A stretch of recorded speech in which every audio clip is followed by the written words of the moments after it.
شروع اللہ کا نام لے کر جو بڑا مہربان نہایت رحم والا ہے۔ السلام علیکم سامعین محترم، امید بڑی ہے آپ سب لوگ خیر و عافیت سے ہوں گے۔ تو پیارے مسلمانوں، آج ایک حدیث مبارکہ آپ کو پڑھ کر سنواتا ہوں۔ انشاءاللہ آپ کا بھی ایمان تازہ ہوگا اور میرا بھی ایمان تازہ ہوگا، اور جتنا بھی آپ اس کو شیئر کریں گے انشاءاللہ آپ بھی اس ثواب میں شامل ہو جائیں گے۔ تو شروع کرتے ہیں۔ بسم اللہ الرحمن الرحیم۔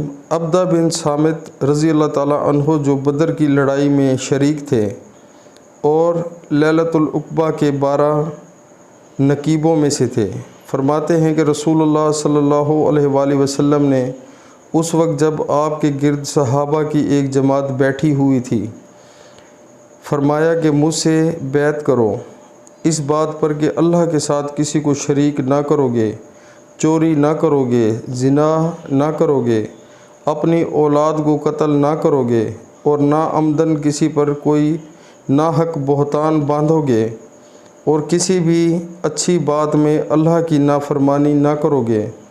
جو کوئی تم میں اس عہد کو پورا کرے گا تو اس کا ثواب اللہ کے ذمہ ہے، اور جو کوئی ان بری باتوں میں سے کسی کا ارتکاب کرے اور اسے دنیا میں اسلامی قانون کے تحت سزا دے دی گئی تو یہ سزا اس کے گناہوں کے لیے بدلہ ہو جائے گی، اور جو کوئی ان میں سے کسی بات میں مبتلا ہو گیا اور اللہ نے اس کے گناہوں کو چھپا لیا تو پھر اس کا معاملہ اللہ کے حوالے ہے، اگر چاہے معاف کرے، اگر چاہے سزا دے دے۔